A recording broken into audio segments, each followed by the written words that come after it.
Hello guys, a very good morning to all of you. और online study academy की तरफ से आप सभी लोगों को a very happy and safe Diwali. आज डेट है 14 नवंबर 2020 और आज के डेट के जितने भी इंपॉर्टेंट करंट अफेयर्स हैं वो डिस्कस करेंगे हम इस वीडियो में। साथ ही देखेंगे कुछ इंपॉर्टेंट वन लाइनर्स और उसके बाद है क्विज़। तो मेक श्योर वीडियो को लास्ट तक ज़रूर देखिएगा। तो आइए शुरू करते हैं।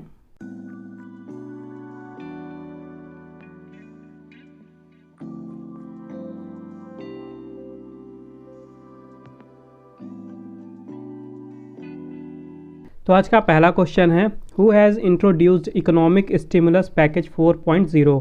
आर्थिक स्टिमुलस पैकेज 4.0 किसने पेश किया है?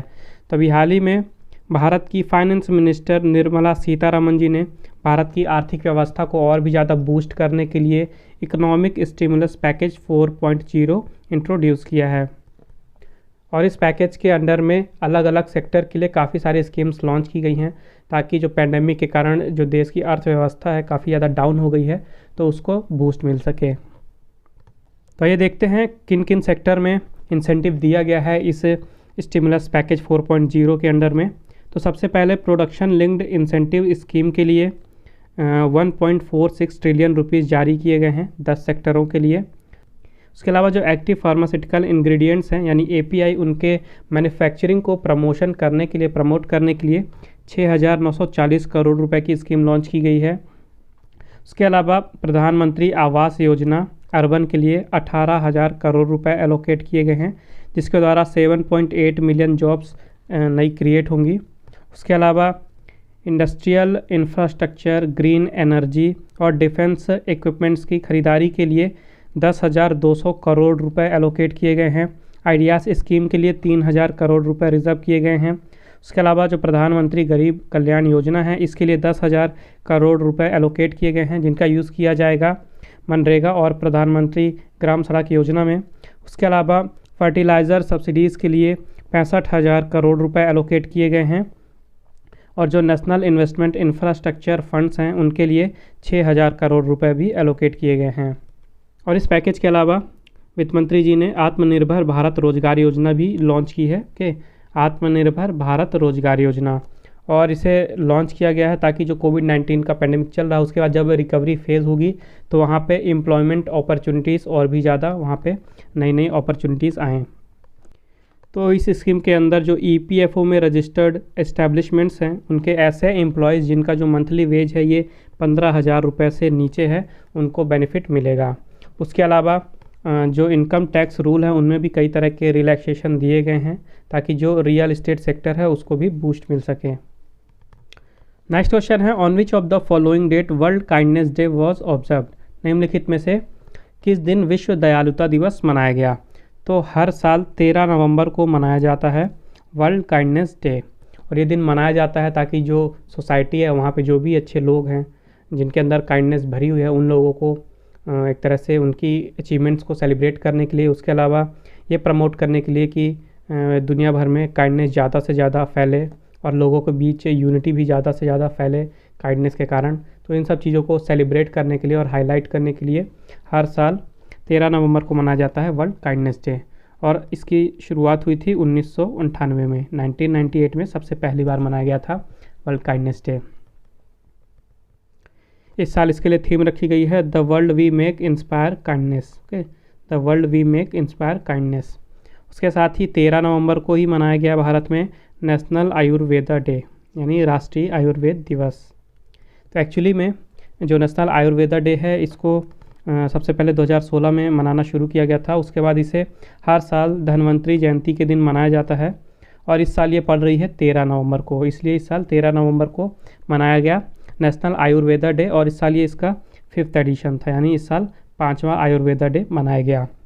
और इस साल कोविड-19 पेंडेमिक जो चल रही है उसके मैनेजमेंट के लिए और उससे रिकवरी के लिए आयुर्वेदा का जो पोटेंशियल रोल है उसके लिए, तो उस रोल को ऑब्जर्व करने के लिए मनाया गया नेशनल आयुर्वेदा डे। और इसी दिन के उपलक्ष्य में प्रधानमंत्री नरेंद्र मोदी जी ने 2 आयुर्वेदा इंस्टीट्यूशंस भी इनॉग्रेट किए हैं, एक गुजरात में और एक राजस्थान में। ओके, तो गुजरात के जामनगर में इनॉग्रेशन किया गया institute of teaching and research इन आयुर्वेदा, वहीं राजस्थान के जयपुर में इनॉग्रेट किया गया नेशनल इंस्टीट्यूट ऑफ आयुर्वेदा। तो ये 2 आयुर्वेदा इंस्टीट्यूशन का इनॉग्रेशन किया है प्रधानमंत्री नरेंद्र मोदी जी ने। तो ये एक बार रिवाइज कर लेते हैं नवंबर के जितने भी इंपॉर्टेंट डेज आए हैं अभी तक। तो सबसे पहले 1 नवंबर को मनाया गया वर्ल्ड वीगन डे। 2 नवंबर से 6 नवंबर तक चला इंटरनेशनल स्ट्रेस अवेयरनेस वीक। 5 नवंबर को मनाया गया वर्ल्ड सुनामी अवेयरनेस डे। 7 नवंबर को मनाया गया नेशनल कैंसर अवेयरनेस डे। 8 नवंबर को मनाया गया इंटरनेशनल डे ऑफ रेडियोलॉजी और उसके साथ ही वर्ल्ड अर्बेनिज्म डे। उसके 9 नवंबर को मनाया गया नेशनल लीगल सर्विस डे। 10 नवंबर को मनाया गया world science day for piece and development, जिसके लिए थीम रखी गई थी science for and with society. उसके बाद 10 नवंबर को मनाया गया नेशनल एजुकेशन डे। 12 नवंबर को मनाया गया वर्ल्ड निमोनिया डे और उसके साथ ही पब्लिक सर्विस ब्रॉडकास्टिंग डे, और ये भारत में मनाया जाता है। और अब 13 नवंबर को मनाया गया भारत में नेशनल आयुर्वेदा डे और पूरे वर्ल्ड में वर्ल्ड काइंडनेस डे। इसकी थीम थी the world we make inspire kindness. तो आई होप आपको वीडियो पसंद आ रही होगी। अगर आपको वीडियो यूज़फुल लग रही है तो प्लीज़ वीडियो को लाइक कीजिए, ज़्यादा से ज़्यादा शेयर कीजिए अपने दोस्तों के साथ सही प्लेटफॉर्म में। उसके अलावा चैनल को सब्सक्राइब जरूर करें और बेल आइकन भी ज़रूर दबाइएगा ताकि आने वाली वीडियोस की इंपॉर्टेंट नोटिफिकेशन आपको मिलती रहे। साथ ही अगर आपको रिवीजन के लिए आज के वीडियो की PDF फाइल या MP3 फाइल चाहिए तो उसकी भी लिंक मैंने डिस्क्रिप्शन बॉक्स में दे दी है, आप वहाँ पर विजिट करके फाइल डाउनलोड कर सकते हैं। तो ये देखते हैं अब आगे के क्वेश्चंस। नेक्स्ट क्वेश्चन है which bill has been passed for trade arrangements between the all 4 UK countries. Britain के सभी 4 देशों के बीच व्यापार व्यवस्था के लिए कौन सा विधेयक पारित किया गया है। तभी हाल ही में UK internal market bill pass किया गया है ताकि जो UK की 4 कंट्रीज़ हैं, कौन कौन सी 4 कंट्रीज़ हैं, इंग्लैंड, स्कॉटलैंड, वेल्स और नॉर्दर्न आयरलैंड। तो इन चारों कंट्रीज़ के बीच में ट्रेड अरेंजमेंट को बनाए रखने के लिए ये UK internal market bill pass किया गया है। तो एक्चुअली में जो ब्रेग्जिट ट्रांजिशन पीरियड है ये ख़त्म हो रहा है 31 दिसंबर 2020 को, और इसके बाद जो भी समय आएगा उस टाइम पे जो UK की 4 कंट्रीज़ हैं उनकी जो पब्लिक है उनकी जॉब्स को बचाने के लिए, उनके ट्रेड को और उनके कॉमर्स को कंटिन्यू बरकरार रखने के लिए ये बिल पास किया गया है। तो बहुत से लोगों को कन्फ्यूज़न रहता है UK में, ग्रेट ब्रिटेन या इंग्लैंड वगैरह इन सारी कंट्रीज़ में। तो आइए मैप के थ्रू समझते हैं क्या डिफरेंस होता है। तो आप यहाँ पे देख सकते हैं कि जो ब्लू सर्किल है ये वाला, ये है ब्रिटिश आइल। ओके, इसके अंदर आता है, आप देख रहे हैं जो येलो सर्कल है, येलो सर्कल यानी कि ग्रेट ब्रिटेन। इसके अंदर आता है स्कॉटलैंड, इंग्लैंड और वेल्स। ये 3 कंट्रीज़ मिला के बनाती हैं ग्रेट ब्रिटेन। और अगर इसी 3 कंट्रीज़ में हम नॉर्दर्न आयरलैंड को जोड़ दें तो ये मिलके बन जाता है यूनाइटेड किंगडम यानी कि UK। और अगर बात करें ये दो कंट्रीज़ अलग से हैं, नॉर्दर्न आयरलैंड और रिपब्लिक ऑफ आयरलैंड, तो ये दोनों मिला के बनाते हैं एक आयरलैंड कंट्री। ओके, तो डिफरेंस मैप के थ्रू समझने में आपको आसानी होगी, इसलिए मैं मैप से समझा रहा हूँ। ओके, स्कॉटलैंड, इंग्लैंड और वेल्स मिला के बनाते हैं ग्रेट ब्रिटेन, और इसी में अगर नॉर्दर्न आयरलैंड को ले लिया जाए तो ये बना देता है यूनाइटेड किंगडम। ओके, और आयरलैंड बनता है नॉर्दर्न आयरलैंड से और रिपब्लिक ऑफ आयरलैंड से, और इन सारी ही कंट्रीज़ को मिला के बनाया जाता है ब्रिटिश आइल को। नेक्स्ट क्वेश्चन है where does the 10th BRICS health ministers conference held recently. हाल ही में 10वां ब्रिक्स स्वास्थ्य मंत्रियों का सम्मेलन कहाँ आयोजित किया गया। तो इस क्वेश्चन के मैं बाकी के ऑप्शन लिखना ही भूल गया यहाँ पे, उसके लिए सॉरी। इसका राइट आंसर है क्यूरिटीबा। ओके, अभी हाल ही में क्यूरिटीबा जो कि है ब्राज़ील में, ब्राज़ील के क्यूरिटीबा में जो ब्रिक्स हेल्थ मिनिस्टर्स हैं उनकी 10वीं कॉन्फ्रेंस हुई है रिसेंटली। और इस मीटिंग को भारत ने भी अटेंड किया। और भारत की तरफ से किसने अटेंड किया, भारत की तरफ से इस मीटिंग को अटेंड किया union health and family welfare minister doctor Harshvardhan ji ने। ओके, डॉक्टर हर्षवर्धन जी ने रिप्रेजेंट किया भारत को इस कॉन्फ्रेंस में। और वहाँ पे हर्षवर्धन जी ने हाईलाइट किया जो भारत की स्ट्रैटेजी है कोविड-19 पैंडेमिक के खिलाफ लड़ाई में, उसके अलावा कौन कौन से नए टेक्नोलॉजिकल इनोवेशन भारत में लाए जा रहे हैं पैंडेमिक से लड़ने के लिए, जैसे कि आरोग्य सेतु ऐप। तो इन सारे इनिशिएटिव्स के बारे में डिस्कशन किया गया इस कॉन्फ्रेंस में। और जो ब्रिक्स है, ब्रिक्स का फुल फॉर्म है, 5 कंट्रीज़ मेंबर हैं, ब्राज़ील, रशिया, इंडिया, चाइना और साउथ अफ्रीका। नेक्स्ट क्वेश्चन है according to Moody's and Goldman shares what will be the contraction in India GDP in calendar year 2020। Moody's और Goldman shares के अनुसार calendar वर्ष 2020 में भारत के सकल घरेलू उत्पाद में कितना संकुचन होगा। तो यहाँ पे नोट ये करिएगा कि ये फिजिकल ईयर नहीं है, ये है कैलेंडर ईयर। दोनों में अंतर क्या होता है, तो देखिए जो भारत में फिजिकल ईयर शुरू होता है ये होता है 1 अप्रैल से। ओके, 1 अप्रैल से शुरू होकर ये अगले साल के 31 मार्च तक चलता है। ओके, और जो कैलेंडर ईयर होता है ये जैसे नॉर्मल ईयर होता है उस तरह होता है, मतलब 1 जनवरी से स्टार्ट होता है ये और 31 दिसंबर को समाप्त होता है।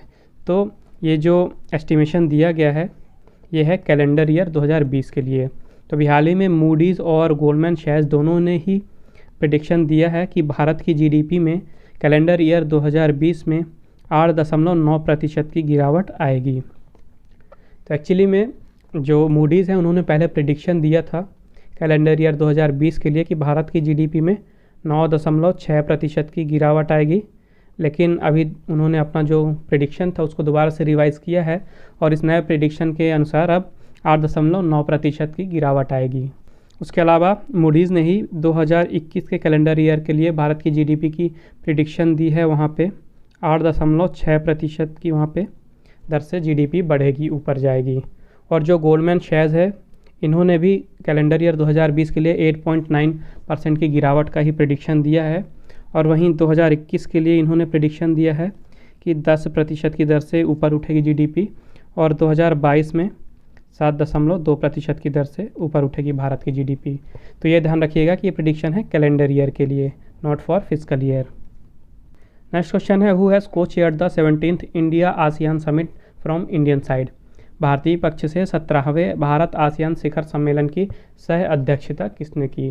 तभी हाल ही में जो आसियान है यानी कि association of south east Asian Nations और भारत की 17वीं समिट हुई, यानी 17वां शिखर सम्मेलन हुआ भारत आसियान, और भारत की तरफ से इस समिट की सह अध्यक्षता की है भारत के प्रधानमंत्री नरेंद्र मोदी जी ने। ओके, और वहीं बात करें कि प्रधानमंत्री जी के साथ और किसने सह अध्यक्षता की है इस समिट की, तो ये थे वियतनाम के प्राइम मिनिस्टर न्यूगेन जुआन फूक। ओके,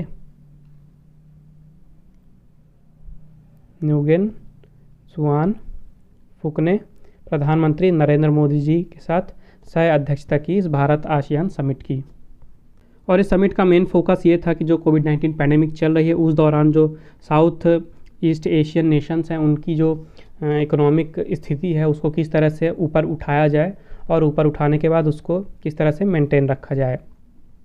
तो इसके लिए प्रधानमंत्री जी ने $1 मिलियन का अनाउंसमेंट भी किया है। ओके, कोविड-19 के खिलाफ लड़ने के लिए आसियान मेंबर्स को भारत की तरफ से $1 बिलियन दिए जाएंगे, इसका अनाउंसमेंट किया प्रधानमंत्री नरेंद्र मोदी जी ने। और जो आसियान है, आसियान का पूरा नाम है association of south east Asian Nations. इसकी इस्टेब्लिशमेंट हुई थी 8 अगस्त 1967 में थाईलैंड के बैंकॉक में, और यहाँ पे अभी 10 परमानेंट मेंबर्स हैं। और इसको इस्टेब्लिश करने का मेन ऑब्जेक्टिव था कि जो भी साउथ ईस्ट एशिया है वहाँ पे जो इकोनॉमिक कोऑपरेशन है उसको प्रमोट करना, उसके अलावा वहाँ पे इकोनॉमिक स्टेबिलिटी बना के रखना। कहाँ पे? साउथ ईस्ट एशिया में।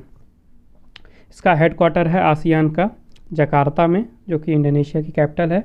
और बात करें मेंबर कौन कौन हैं, तो 10 मेंबर हैं। Brunei, Cambodia, Indonesia, Laos, Malaysia, Myanmar, Philippines, Singapore, Thailand और वियतनाम। नेक्स्ट क्वेश्चन है, which bank has announced the launch of smart hub merchant solutions 3.0 for small and medium enterprises. किस बैंक ने SME के लिए smart hub merchant solutions 3.0 launch करने की घोषणा की है।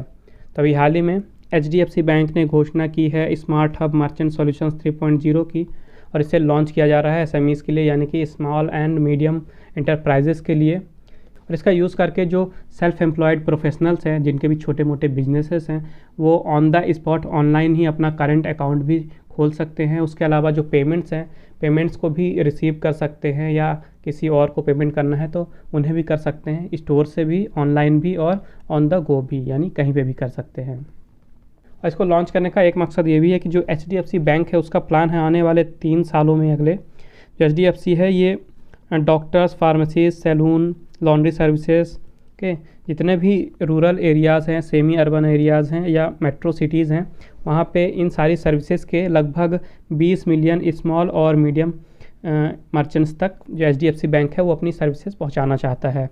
तो इसका यूज़ करके जो मर्चेंट्स हैं वो अपना तो करंट अकाउंट कभी भी खोल सकते हैं, कहीं पे भी ऑनलाइन ही। उसके अलावा अलग अलग यूपीआई सर्विसेज से और भारत QR कोड से, आधार का यूज़ करके, SMS से, क्रेडिट और डेबिट कार्ड, इन सारी चीज़ का यूज़ करके वो पेमेंट कलेक्शन भी कर सकते हैं। उसके अलावा जो भी उनका प्रोडक्ट है उसका वो कैटलॉग या जो भी इंफॉर्मेशन है वो कस्टमर्स को वो दिखा सकते हैं व्हाट्सएप, ईमेल या SMS का यूज़ करके। उसके अलावा लोन और क्रेडिट के लिए भी अप्लाई कर सकते हैं वो इसी से। और उसके अलावा जो भी मर्चेंट्स हैं तो अपने कस्टमर्स को लुभाने के लिए वो अपने खुद के वहाँ पे ऑफ़र और डिस्काउंट बना सकते हैं। बात करें HDFC बैंक की, तो इसका हेडक्वार्टर है मुंबई, महाराष्ट्र में। MD और CEO बने हैं नए शशिधर जगदीशन, ये नाम काफ़ी इंपॉर्टेंट है, नए MD CEO बने हैं।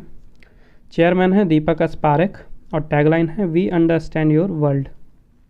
नेक्स्ट क्वेश्चन है what is the name of 5th scorpion submarine launched by Indian navy at Mazagaon dock of south Mumbai. दक्षिण मुंबई के माझगांव डॉक पर भारतीय नौसेना द्वारा लॉन्च की गई 5वीं स्कॉर्पियन पनडुब्बी का नाम क्या है? तो अभी हाल ही में साउथ मुंबई के माझगांव डॉक पे इंडियन नेवी ने एक स्कॉर्पियन सबमरीन लॉन्च की है और ये इस सीरीज़ की 5वीं सबमरीन थी। इसका नाम है INS वागीर। ओके, तो इस सीरीज़ में टोटल 6 सबमरीन्स लॉन्च करेगी इंडियन नेवी और अभी ये 5वीं सबमरीन को लॉन्च किया गया है। इसका नाम है INS वागीर। तो ये सबमरीन आती है कलवारी क्लास में, क्योंकि इस सीरीज़ में जो सबसे पहली सबमरीन को लॉन्च किया गया था उसका नाम रखा गया था INS कलवारी, इसीलिए इस पूरी सीरीज़ का नाम ही कलवारी क्लास रख दिया गया है। और इसे लॉन्च किया गया इंडियन नेवी के प्रोजेक्ट 75 के अंडर में। ओके, इसको बनाया गया है फ्रेंच नेवी के द्वारा और उसके साथ ही एक एनर्जी कंपनी है जिसका नाम है डायरेक्शन डेस कंस्ट्रक्शंस नेवल्स, DCNS। और जो वागिर नाम दिया गया है ये एक सैंड फिश के ऊपर दिया गया। ओके, एक सैंड फिश के ऊपर ये नाम दिया गया है। और प्रोजेक्ट 75 क्या है? तो इसको लॉन्च किया गया था इंडियन नेवी के द्वारा और इस सीरीज़ में 6 scorpion class attack submarine launch करने वाली है इंडियन नेवी, जिसमें से ये 5वीं थी और अब बची है एक। तो सबसे पहली जो थी सबमरीन इसका नाम था INS कलवारी, इसे लॉन्च किया गया था 2017 में। उसके बाद दूसरी थी INS खंदेरी, तीसरी थी INS करंज, चौथी थी INS वेला और 5वीं है अब INS वागीर। और जो एक लास्ट बची है इसका नाम है INS वागशीर। नेक्स्ट क्वेश्चन है which ministry has approved creation of national database for unorganised sector. किस मंत्रालय ने असंगठित क्षेत्र के लिए राष्ट्रीय डेटाबेस का निर्माण को मंजूरी दी है? तो अभी हाल ही में मिनिस्ट्री ऑफ फाइनेंस या कहें फाइनेंस मिनिस्ट्री या फिर कहें वित्त मंत्रालय, तो वित्त मंत्रालय ने अभी हाल ही में अपना अप्रूवल दिया है नेशनल डेटाबेस बनाने का। ओके, किसका नेशनल डेटाबेस बनाया जाएगा? तो अनऑर्गेनाइज्ड सेक्टर, जिसमें कि आते हैं अनऑर्गेनाइज्ड वर्कर या उनके साथ ही जो माइग्रेंट लेबर्स हैं वो।